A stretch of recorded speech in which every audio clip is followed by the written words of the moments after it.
Assalamualaikum warahmatullahi wabarakatuh. Hello everyone. How are you today? I hope you are all in a good condition. Okay, today we are going to discuss about our reading materials, especially in extensive reading course.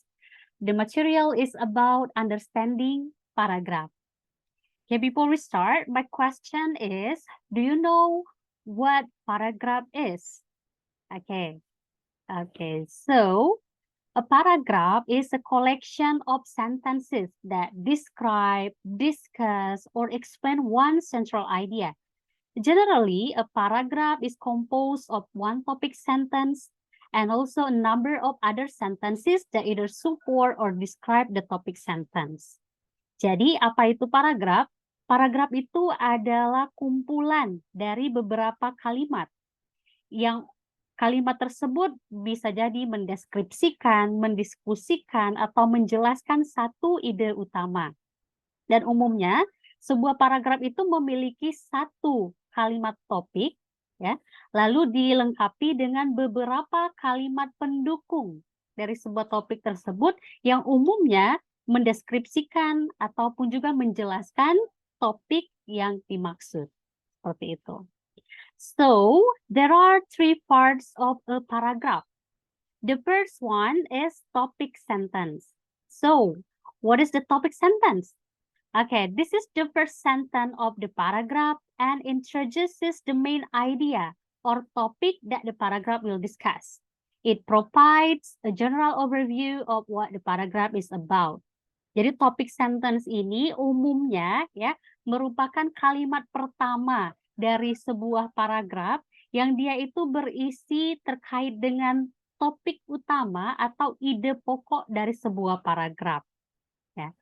Lalu setelah adanya topik sentence gitu ya dari sebuah paragraf yang umumnya ini ada di awal kalimat pertama, tapi tidak menutup kemungkinan bisa juga di akhir sebagai kesimpulan. Tapi memang pada umumnya si topik sentence ini berada di awal kalimat. Lalu dalam paragraf itu akan ada beberapa kalimat berikutnya. What are they? So, they are what we call supporting sentences. Yeah.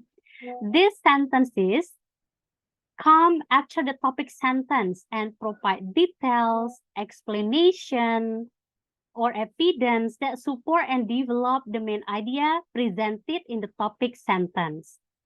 Oke, jadi si supporting sentences ini merupakan kalimat yang umumnya terletak setelah si topik sentence gitu, yang bisa jadi dia mendeskripsikan ataupun juga memberikan penjelasan-penjelasan lebih lengkap dan details terkait dengan si topik sentence.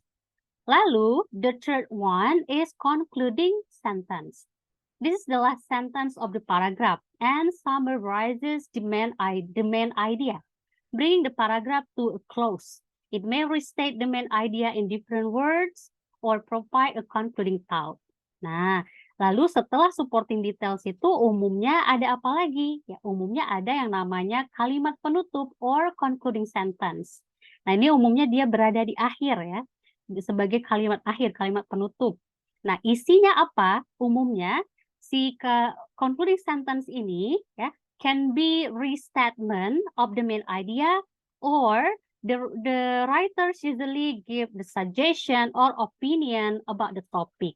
Nah, bisa juga dia menjelaskan kembali gitu ya apa itu topik sentence-nya tadi, atau bisa juga si writers ini umumnya memberikan pendapat ataupun juga saran ataupun juga hal-hal lainnya yang berkaitan dengan si topik sentence.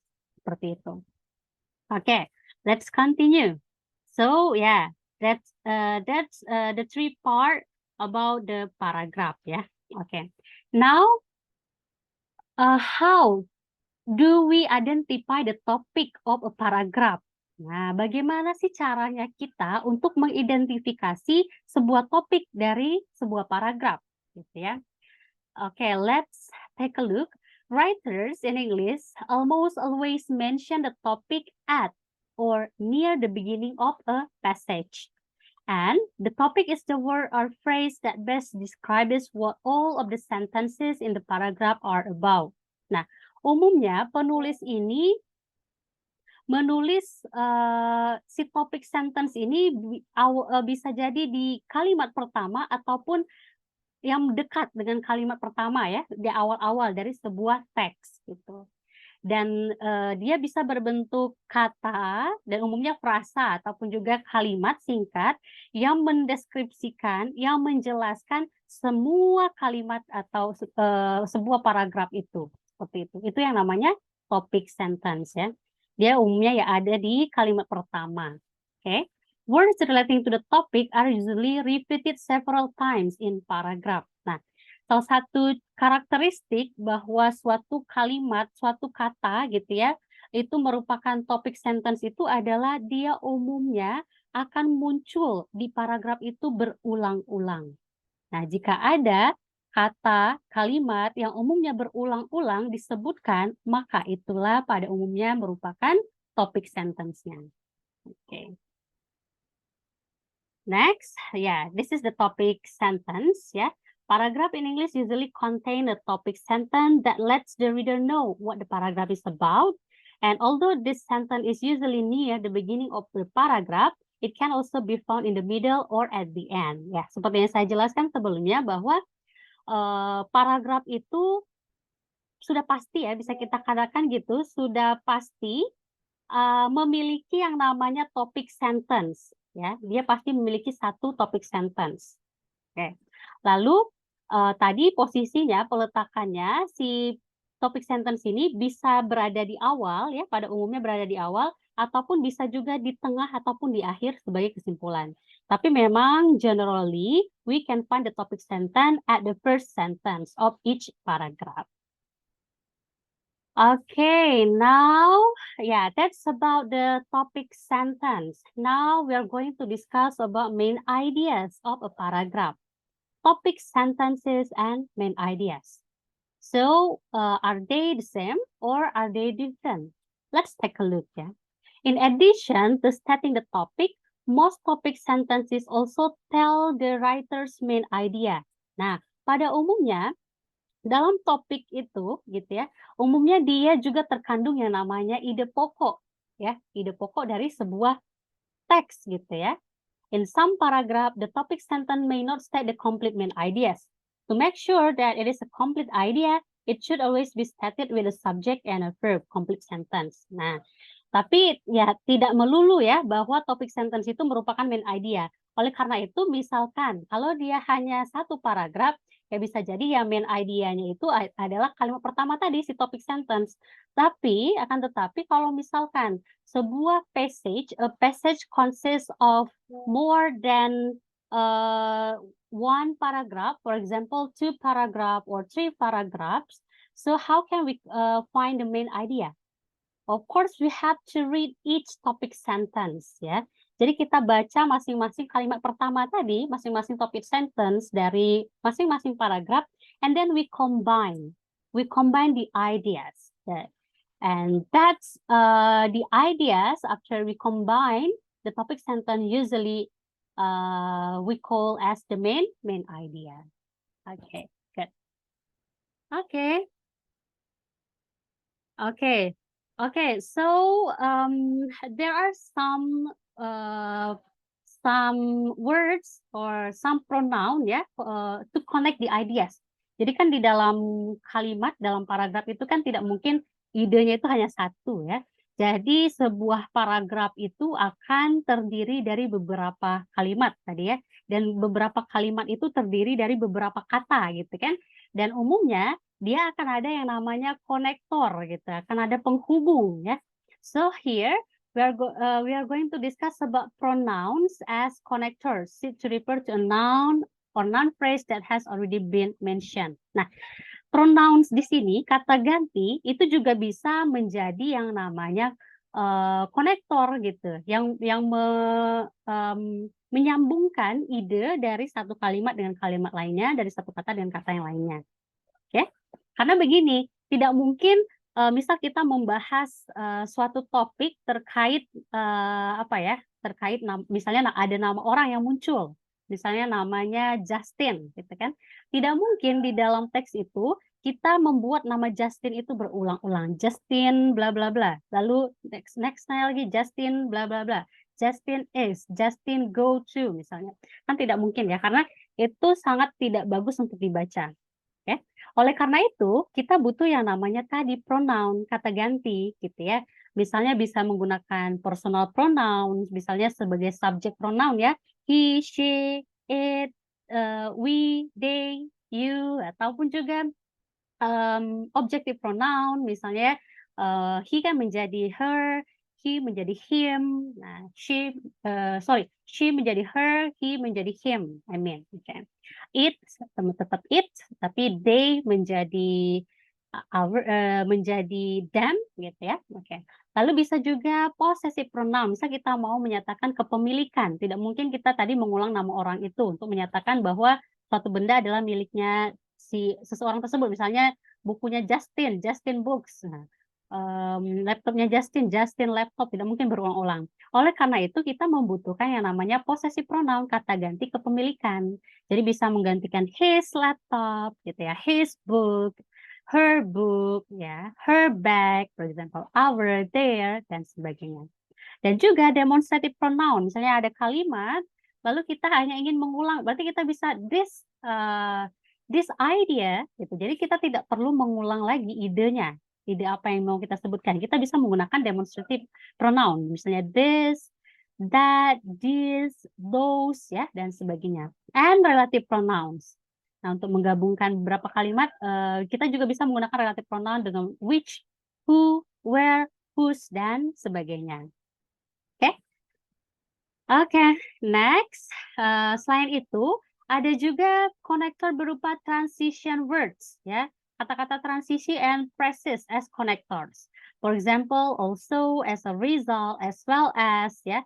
Seperti yang bisa kita baca bersama-sama. Nah, ini sebenarnya ada pembagian-pembagiannya ya. Misalnya kalau dia paragrafnya berbentuk cause and effect, misalnya. Umumnya kan akan ada di bagian cause-nya ada transition words berupa because, gitu ya, atau apa because of gitu, atau since. Tetapi di bagian result-nya as a result, therefore gitu. Tapi kalau dia membandingkan, compare misalnya ya, kalau compare kan berarti compare and contrast, misalnya bagian kontrasnya. Bisa jadi akan muncul nanti transition words, for example, ya seperti di sini ada in other words gitu ya, in the other hand. Nah, kalau untuk menyatakan contoh bisa for example, for instance, nah, dan sebagainya ya. Ini merupakan contoh-contoh dari transition words yang umumnya akan membuat paragraf itu akan menjadi coherence, akan punya makna dan ketika dibaca akan sangat gampang untuk kita pahami. Nah, jika tidak ada yang namanya transition words tadi, itu tadi akan kebingungan. Kita sebagai pembaca akan kebingungan, akan timbul yang namanya ambiguity gitu ya, ambiguitas dalam membaca. Oke. Oke, I think that's the explanation about the paragraph, about topic sentence, and also about main idea. Oke, back to main idea. Jadi tadi berkaitan dengan main idea ini, oke, belum dijelaskan ya sedikit. Jadi bagaimana sih cara kita untuk mencari main idea secara cepat? Tadi sebenarnya sudah saya jelaskan sedikit ya bahwa kita mencari main idea itu dengan membaca masing-masing kalimat tadi kan. We read each topic sentence of each paragraph and then we combine. Oke. Nah, ini nama tekniknya adalah teknik skimming ya. Jadi membaca cepat, kita tidak perlu membaca semua isi paragraf, kita hanya tadi membaca kalimat pertamanya saja. Tapi masing-masing paragraf harus kita baca gitu ya. Jadi setelah masing-masing paragraf kita baca kalimat pertamanya, lalu kita kombinasikan gitu. Idenya apa sih? Pasti di antara topik sentence tadi itu akan muncul kata yang sama, kata yang berulang-ulang. Nah, itulah umumnya adalah main idea-nya, seperti itu. Okay, now quiz time. How to identify the topic? Okay, so here I have prepared some paragraphs, yeah. So we have to find the topic. Okay. I give you time about 1 minute or 2 minutes to read. Okay.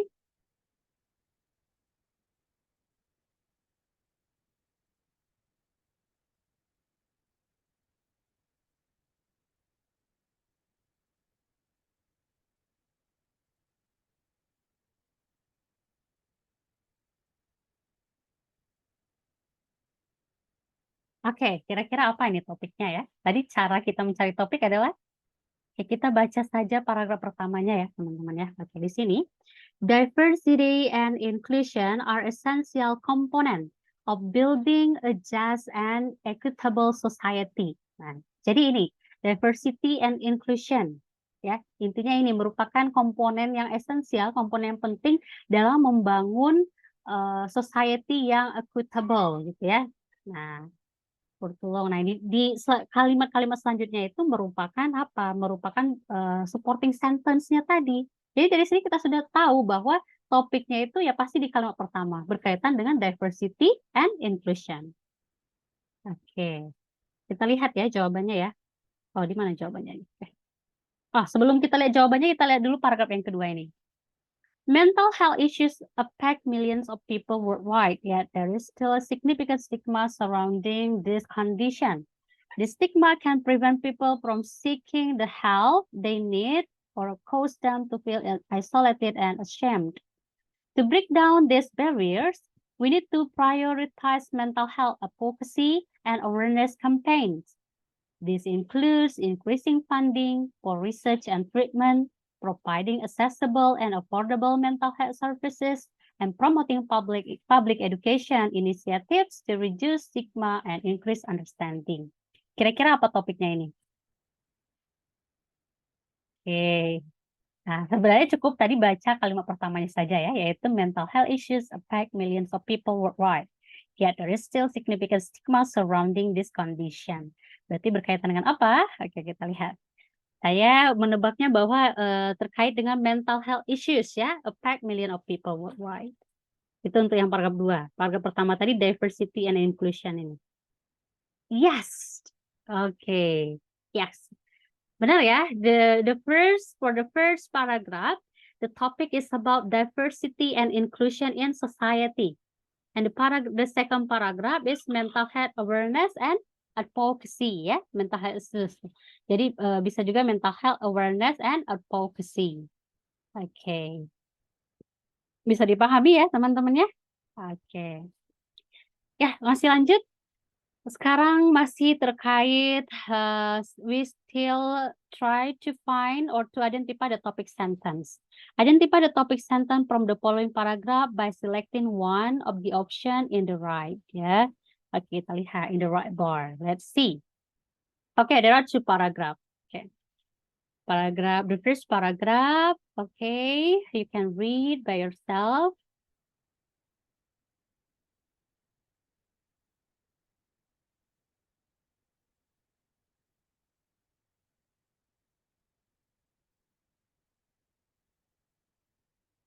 Oke. Nah, ini pasti sudah tahu ya jawabannya ya. Oke, untuk paragraf pertama kira-kira di sini kan paragrafnya ada 2. Namun di optionnya there are 3 options ya. Kita lihat saja gitu yang mana yang paling nyambung ya. Oke, kita lihat jawabannya ya. Okay, the first paragraph, owning a pet requires responsibility and commitment to providing for the animal's need. Ya, tentu saja itu ya, karena memang kalimat setelahnya itu membahas tentang pets tadi, gitu ya. Pets are important part of many people's life and provide companionship and affection. However, owning a pet also comes with responsibilities, including providing adequate food, water, and shelter, as well as regular veterinary care. It is important for pet owners to understand the needs of their animals and to be committed to meeting them. Jadi apa topiknya? Benar, yaitu yang bagian yang kedua. Jadi memiliki seekor binatang peliharaan gitu ya, membutuhkan tanggung jawab dan juga komitmen ya untuk menyediakan apa saja kebutuhan dari hewan peliharaan tersebut gitu ya. Jadi memang hewan peliharaan ini merupakan bagian yang sangat penting ya di kehidupan banyak orang gitu ya. Dan karena bisa menyediakan merasa pertemanan dan juga rasa kasih sayang gitu ya. Namun ya itu tadi, dengan memiliki yang namanya hewan peliharaan itu ya menjadi tanggung jawab kita ya. Kita harus menyediakan makanan yang baik, makanan yang cukup, air, tempatnya untuk beristirahat, dan juga kalau sakit harus kita bawa ke dokter hewan gitu ya. Jadi memang berkaitan dengan responsibility dan komitmen to provide for the animals need. Oke, kalau yang kedua di sini langsung ada sosial media. Of course ya, pasti jawabannya adalah yang pertama kan. While social media can be a valuable tool for communication, excessive use can have a negative impact on mental health. Ya, ini ada kaitannya sosial media dan juga negative impact on mental health. Kenapa? Karena setelahnya memang kalimat yang disebutkan memang ada langsung kata sosial media ya. Social media has become an integral part of modern communication gitu kan. Sosial media ini sudah menjadi bagian tak terpisahkan dari komunikasi modern saat ini, yang allowing people to connect with friends, yang mengizinkan kita orang-orang untuk terhubung dengan teman, dengan keluarga, dengan apa namanya, dengan kolega yang berada di seluruh dunia gitu. Mau dia berada di negara manapun, di benua apapun, kita bisa terhubung dengan adanya sosial media. Kan? However, excessive use of social media can have negative impact. Nah, namun ini kan ada hal yang bertolak belakang. Memang sosial media itu bisa membuat komunikasi kita menjadi gampang ya.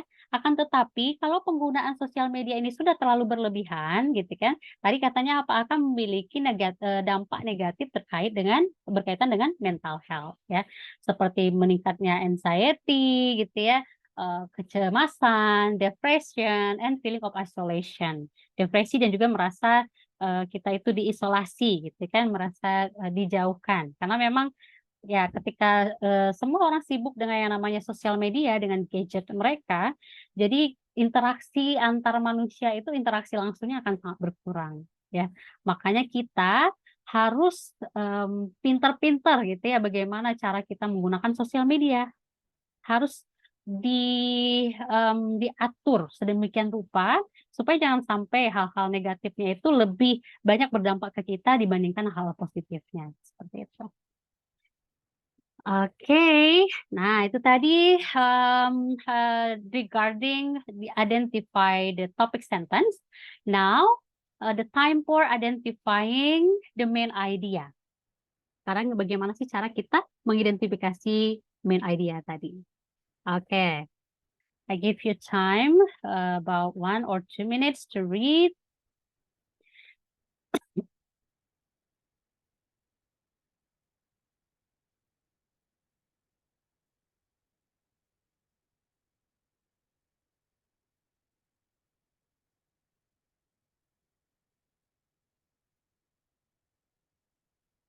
Oke, let's see. Kira-kira apa ini? Tadi caranya adalah baca saja. Kalau pertamanya tadi kan? Oke. Berarti berkaitan dengan climate change ya. Kita lihat apa kira-kira jawabannya. Oh, sebelum itu, oh ada satu paragraf lagi.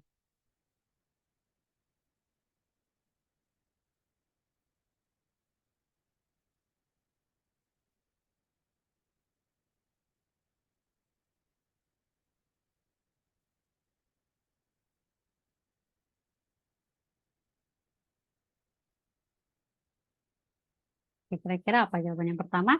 Kalau yang pertama tadi berkaitan dengan climate change has emerged as one of the most pressing challenges facing the world. Jadi perubahan iklim ya saat ini gitu ya menjadi apa? Tantangan yang paling apa ya menekankan gitu ya, yang paling menekankan yang dihadapi dunia saat ini, seperti meningkatnya temperatur gitu ya, glasier yang melting, yang mencair, dan juga cuaca yang ekstrim ya, that have already had significant consequences, yang memiliki konsekuensi yang sangat signifikan terhadap dunia ini ya, karena kenapa terhadap dunia? Karena semuanya merasakan dampaknya. And the situation is only expected to worsen in the coming decades katanya. Dan situasi ini ya diharapkan apa ya yang terjadi ya semakin memburuk gitu ya untuk dekade-dekade yang mendatang. Batas itu berarti apa? Itu jawabannya. Yes, climate change is a major global challenge that require immediate action to reduce greenhouse gas emission and transition to sustainable energy sources. Nah, bisa juga sebatas climate change is major global. Oh, tadi dia ada penjelasan lanjutannya ya. Oke, oh ternyata di sini karena memang ada kalimat yang selanjutnya, to mitigate this effect, it is essential that we take immediate and sustained action. Nah, untuk memitigasi efeknya, gitu ya, mengurangi efeknya, memang penting sekali kita untuk mengambil tindakan yang segera, ya. Tindakan apa itu? Bisa dengan mengurangi dampak rumah kaca, misalnya gas emission, and transition to cleaner energy. Nah, makanya di sini dia requires immediate action to reduce greenhouse gas emission and transition to sustainable energy sources. Nah, kalau yang kedua ini berkaitan dengan education is a powerful tool for personal growth and societal progress. Bahwa pendidikan itu merupakan alat yang paling powerful ya untuk perkembangan baik personal maupun perkembangan di masyarakat seperti itu. Yes, education is a key driver of personal and societal progress. Tapi apalagi di sini dia ada menjelaskan terkait while also promoting critical thinking, creativity, and empathy. However, access to quality education remain unevenly distributed across the globe. Nah, tapi akses untuk pendidikan yang berkualitas ini itu masih tidak terdistribusi dengan merata, gitu kan? Nah, but access to quality education is often limited by socioeconomic pressure and discrimination. Ya, disebabkan di sini dijelaskan bahwa ada sosioekonomik dan juga geografi and discrimination. Oke, jadi di sini kita untuk menemukan main idea-nya, selain membaca kalimat yang pertama, ya memang intinya dari kalimat pertama, tetapi kita lihat juga apakah ada ide-ide lain yang berkaitan. Ternyata kalau di sini ada berkaitan dengan climate change dan juga ada efeknya gitu ya, mengurangi efeknya. Jadi itu menjadi satu kesatuan. Kalau yang ini terkait dengan education, lalu apa yang terjadi dengan sistem education ya, dengan akses quality education, seperti itu. Oke, jadi seperti itu ya. Jadi, cara mencari, topik sentence dan juga main idea ini, yang saya tekankan adalah kita harus berlatih bagaimana cara untuk bisa dapat membaca cepat, gitu.